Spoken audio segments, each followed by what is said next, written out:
was not thinking of my daughter. Perceive lang yan siya to be a good candidate. Pero tuluyan ko na, ikaw na, Romualdez. Pero maghingi ako ng audit. Ngayon, kung hindi ibigay sa atin yan, I will ask everybody, from the farmer to the businessman, to the church people, to every Filipino, to every soldier and policeman, that we all demand that we open the liquidation. Lahat para malaman rin namin kung paano ninyo winaldas ang pera namin. Yan o ang panawagan ng ating presidente. Ang tanong, kayo ho ba ay magigising sa panawagan ng ating Pangulong Duterte? Na we demand. That's the call of the president. We demand Romualdez and his cohorts na ilabas nila kung saan nila ginamit ang pera ng taong bayan. Every congressman, especially you, teacher. Itong si teacher Stella Kimbo. Ikaw, Congressman Zaldico. At ikaw, Speaker Romualdez. If you are telling that you do not have confidential funds and your extraordinary funds are auditable, therefore show it to the people. We challenge you. Show it to the people saan nyo ginamit yung pera ninyo last year. At itong taon na ito, ipakita nyo sa amin. If you are really against sa paggamit ng confidential funds, saan nyo ginamit ang pera ng taong bayan? Pera yan ng taong bayan. Sino ba dito nagbabayad ng tax? Ako. Bullshit na bullshit ako. Ito yung nagbabayad ako ng tax eh. Walang biro. Kasi meron akong inatasan na auditor ko na lagi niyang ipaalala sa akin. Sabi ko sa kanya, mula noon, sabi ko sa kanya, wag na wag mong kakalimutan, ipaalala sa akin at kulitin ako pagdating sa tax. I will pay my tax. Kasi I cannot talk with all confidence without paying my tax. Sino ang nagbabayad ng tax dito? Itaas ang kamay. Parang konti ang nagtataas ah.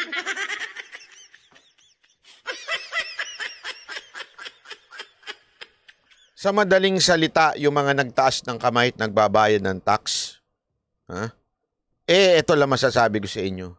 You demand. Saan ginamit nito mga kongresista, especially these three people, Zaldico, Stella Kimbo, and the Speaker of the House. Saan nyo ginamit ang pondong inilaan sa inyong extraordinary fund? Pag hindi kayo sumagot, huwag nyong sagutin at sabihin, na-audit na ito ng COA, wala kaming pakialam sa COA. Si Pangulong Duterte, sinabi ni Pangulong Duterte, bayaran ng COA. Binabayaran ng COA. Wala kaming pakialam sa COA. Ilabas nyo sa taong bayan. Kami ang mag-uusga kung ginamit nyo ba sa tama o mali. Huwag sa COA lang. Bakit? Kaya nyo yan eh.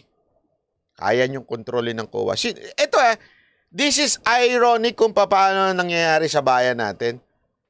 Tanungin ko kayo, mga kababayan. Tanungin ko kayo, saan at sino ang nagde-deliberate ng budget ng COA?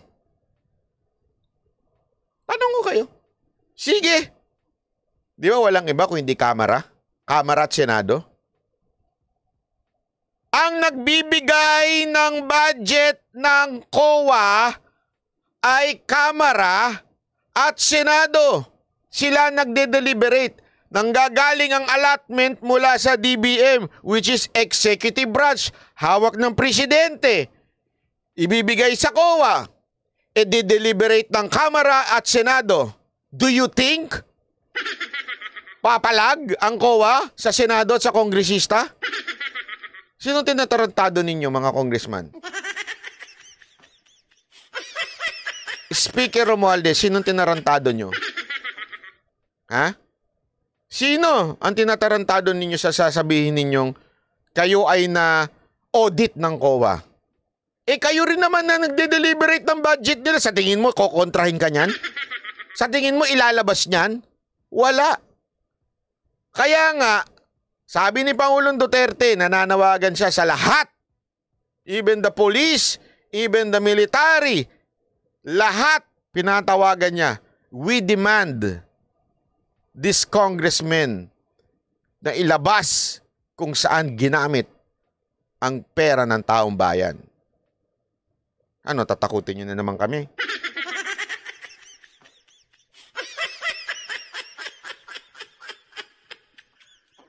Mag-aaral na rin ako sa China.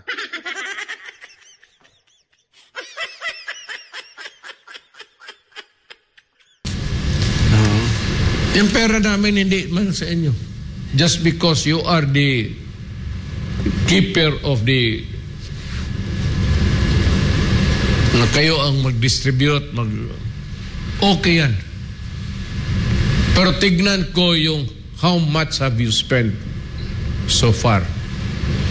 And I will demand the COA, because if the COA will not do it, then I am asking the Filipino, everybody, every soldier, every policeman, every farmer,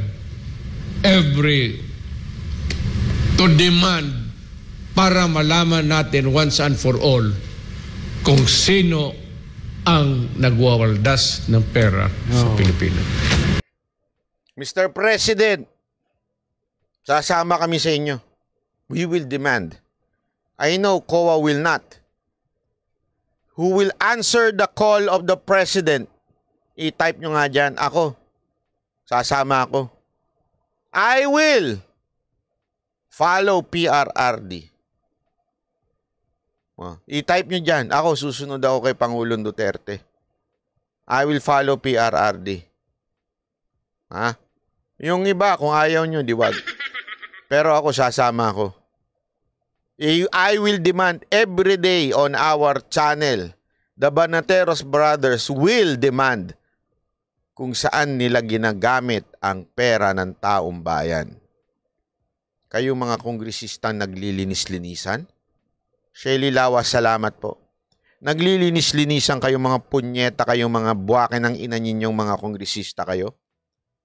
Kumakapo na kayo lahat sa confidential funds ni Inday. Akala ninyo makakalusot na kayo? Hindi, kasi yan ang totoo eh. Ang akala ninyo, porket nananahimik yung ale, walang papalag, bahala kayo sa buhay nyo. Kami, lalabang kami. Hindi namin kayo kokontrahin. Hindi kami magre-revolusyon. Hindi yun ang gusto namin. Ang gusto lang namin bilang ordinary paying citizen of this country, we demand, where did you put your budget? Your pork barrel, saan ninyo nilalagay? Saan ninyo nilalagay ang mga miscellaneous, mga extraordinary funds ninyo? Stella Kimbo, ang lakas ng loob mo magsalita ng fake news. Zaldico, ang lakas mo magsalita ng fake news. Sige, ilabas mo ngayon. Asa ng budget nyo? Saan nyo ginamit? Speaker Romualdez, isa ka pa. The swallowing congressman.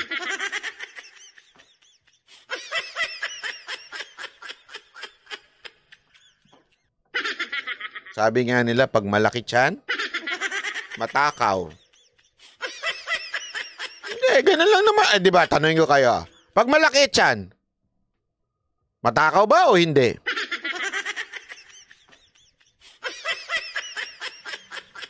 Minsan kasi, Romualdez, idura mo naman. Huwag mo iswallow lahat. Yan, Mayor. Tama. Kasi masakit sa amin, ito ang masakit sa akin, itong mga ibang binabayarang vlogger, sasabing, Inday, patay gutom. Kasi, Pastor Kibuloy, masakit sa'yo, di ba? Sana makinig ka sa akin. Pastor Kibuloy, meron ako sa'yo mensahe. Alam ko kasi, close ka kay Pangulong Duterte. Alam mo yan. I'm pretty sure. Mas close ka naman sa kanya kaysa sa akin, di ba? I mean, mas close kayo ni Pangulong Duterte. Pero alam mo yan during the campaign, na si Pangulong Duterte ayaw talaga doon. Di ba? Kaya lang, nag-lean kayo papunta doon eh. Kaya yung mga ensimada vlogger na ginamit ang SMNI as a source, nagpagamit din, Pastor Kibuloy. Pastor Kibuloy, the same people who uses your program for their own propaganda, maybe this time, it's time for you to take a stand. Dahil kayo mismo, alam niyo yan. Alam niyo anong tayo ni Pangulong Duterte sa ating administrasyon na ito na si Marcos. Lucky Porter, maraming salamat. Alam niyo ho yan, Pastor Kibuloy. Maybe this time, it's time for us to unite. Together, we stand for the President, for the Dutertes only. For the Dutertes only. Kahit pa paano, Pastor Kibuloy, nabudol din kayo eh. Aminin nyo na. Aminin nyo na. Alam ko kayo'y kataas-taas ang pagdating sa church ninyo. Pero aminin nyo na nabudol din kayo. Diba? Tapos eventually, makikita natin, sasabihin nyo na nasasaktan kayo kasi nasasaktan. Sino ho ba nagbabayad dun sa mga vlogger na nananakit kay BP Duterte? Don't tell me mga Iskonyon vlogger. Ulitin ko Pastor Kibuloy, who do you think is paying those bloggers who hit on the Vice President? It's not the yellows. The yellows are gone. Nashoot na sila sa inodoro.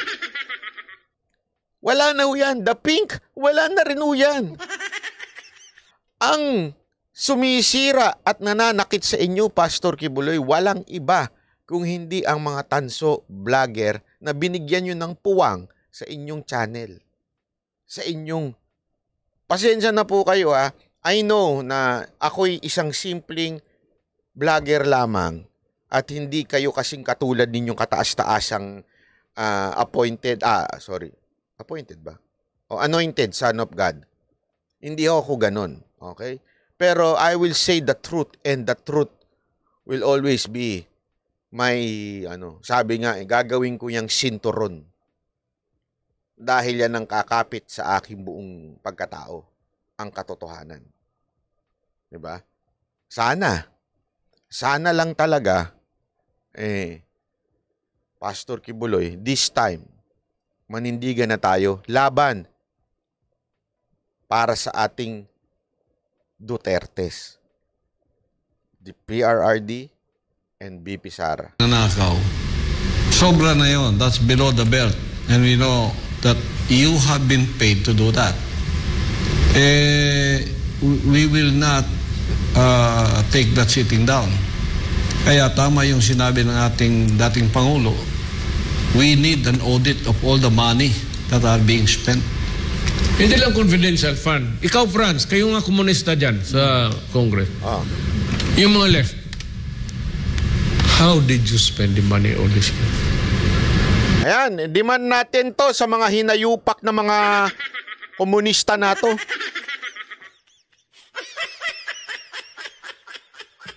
Where did you spend the budget? Don't tell me wala kayong budget. Pupunta lang kayo dyan. Tumatambay lang kayo. Where did you spend the budget? Do not make yourselves an exception. Ako, Presidente, open. You go back in time, buksan mo lahat. Kasi alam mo, ito problema eh. Ha? Ito. Kaya nakakabuisit ito. Honestly ha, kaya nakakabuisit ito ha. Mga kababayan, ganito yan eh. Tamaan, huwag magagalit ha, pero sapul talaga kayo dito. Marami sa inyo sapul.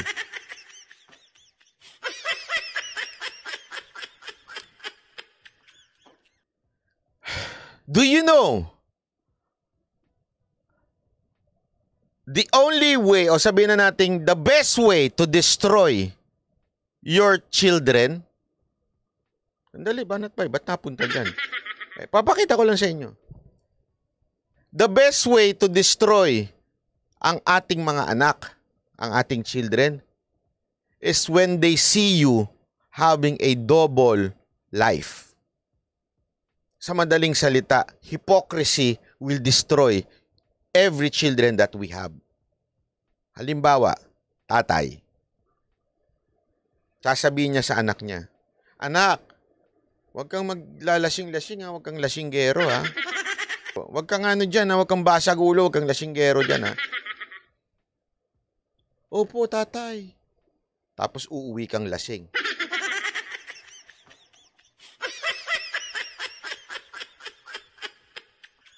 Uuwi kang lasing tapos sasaktan mo asawa mo, yung nanay nila. Alam mo, sa gagawin mong yan, you destroy yung anak mo. Ha? Mga nanay, sasabihin nyo sa anak, uy, huwag kayong makiri. Huwag kayong haliparot. Baka mamaya mabuntis kayo. Tapos, kinakana mo yung driver. Tapos sasabihin mo dun sa anak, huwag mo sasabihin sa tatay mo, ha? Pogi kasi ni driver, eh. Ang galing kumambyo. Totoo yan. Nakikita nila yung double life mo, eh. Yung hypocrisy mo. Sa tingin mo, anong kanilang ma-adapt? Ganun din. You destroy them. So what am I saying? Simple as this. Etong mga mga congressman natin, grabe, akala mo kung sino hindi kurap pag pinunan nila yung mga ahensya ng gobyerno? Etong mga mambabatas natin, akala mo kung sinong punahin etong mga ahensya ng gobyerno tungkol sa budget nila. Pero alam naman nila all along, itong mga sekretary natin, na kayo ay bayarang mga congressman. Kaya din hindi nawawala ang korupsyon sa Pilipinas. It's because etong mga nagsasabing wag kayo mag-corrupt, gamitin nyo yung tama yung budget nyo, are the same people na tinutulungan ninyo para magkaroon ng budget. Nagigets nyo? The same people. Alam ko yan. Kasi kayo rin yung mga taong nangihingi ng porsyento pagdating sa mga projects sa DPWH. Tapos kayo magsasabi sa DPWH, gamitin nyo ng tama ha, yung budget nyo. Tapos same din ang gagawin ninyo. Oh. Kayo pa ang maglalagay ng district engineer para sigurado sa construction, pasok yung asawa mo, kaya yung anak mong may construction.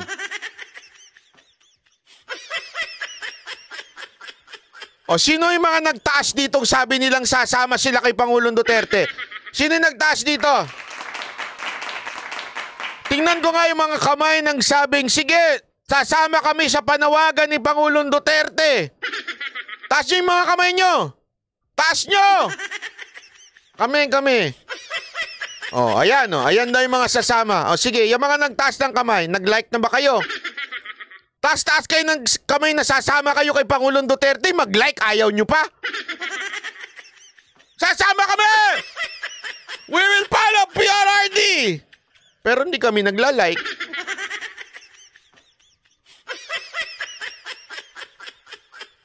Di ba? Yan ang hirap sa atin, puro tayo salita lang eh, pero mag-like man lang at mag-share ng channel na to, hindi nyo magawa. Gusto nyo sumama, di ba? O, mag-like kayo para kumalat itong video natin. I-share ninyo, di ba? Hindi yung puro tayo daldal lang din. Ang hirap sa atin eh, para tayo mga congressman eh. Di ba? Hindi, alam mo kung bakit ko pinupuna to. Hindi ko pinupuna to dahil gusto ko lang dumami yung likes ha. Hindi ito yon, okay? Isa lang yon. Actually, mga makukulit lang natin mga moderator eh. Pero ang totoo nito, minsan kasi, ito problema sa ating mga Pilipino. Ha? Ito, diretsuhan tayo, real talk tayo dito eh. Ang problema sa ating mga Pilipino, ang dunong natin, tayo ang pinakamadunong. Sasama kami! Lalabang kami! Pero pagdating sa sunuran na sa karsada, wala na. Kayo na lang sumunod. Oh, di ba? Pagdating sa disiplina, nawawala na. Sasama kami! O, tatawid lang sa tamang tawiran, hindi magawa. Tama, mali. Hindi, sagot kayo. Kaya nga sabi ko nga sa inyo, kung gusto ninyo sumali sa movement ng Banateros, simulan natin sa bawat isa sa atin. Di ba? Ayusin natin yung buhay natin. Sabi ko nga the real change is ourselves. Tayo mismo. Magsimula tayo sa ating sarili. Di ba? Tayo mismo. Sa atin dapat magsimula ang tunay na pagbabago. Gusto ninyo magbago. Gusto ninyo maayos tong bayan natin. Pag may nakikita kayo mga videos na ganito na sa tingin ninyo ay sinasang-ayunan ninyo, wag lang mo tayo basta, maglalike ako. Si Banat Bay na-entertain ako. Mukhang cartoons. Wag lang ganun. Ipakalat ninyo dapat. Hindi dahil sa gusto kong kumalat lang ha. Kasi alam nyo, tandaan ninyo, si Banat Bay ay iisang tao. Hindi kaya ni Banat Bay. Si Coach Oli iisang tao. Si Boss Dada, 3 tao yun. Laki nun eh. So dapat, kung tinutulungan nyo ako, tulungan nyo rin yung dalawa. Kasi tandaan ninyo, ang mahirap, alam nyo, hindi birong labanan etong mga vlogger na bayaran. Sila ay may pondo eh. Kami hindi, wala. Kami kailangan namin magtrabaho pa. Kailangan pa na, kaya nga si Boss Dada, hindi pa nagre-resign eh. Ako, eto pa rin. Ang tanda-tanda na. Sumasayaw para mo ka guys, di ba?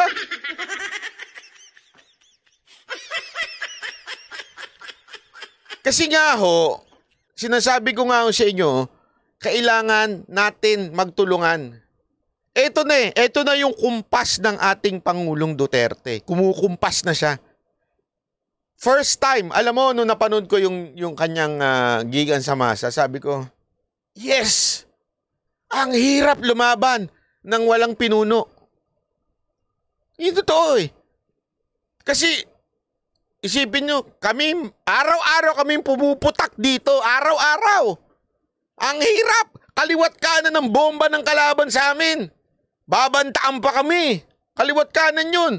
Ang hirap lumaban na mag-isa. Alam kong kasama ko kayo. Pero iba talaga pag ang kumpas ng galing na sa ating Pangulong Duterte. Malaking bagay na ho yun. Kaya nakakatuwa. Walang biro ako, tuwan-tuwa ako. Tayo kasi, tayo ito eh. I mean, everyday. Ilan tayo? 2,000. Minsan 3,000. Everyday tayo, sama-sama tayo. Pero minsan, di ba, parang ang hirap. Ang hirap lumaban. Di ba? Tayo, nila Boss Dada, nila Coach Oli, tayo lang to. Hirap lumaban. Pero this time, nakikita na natin, mga katulad ni Sas, si Rocky, nagalit na rin.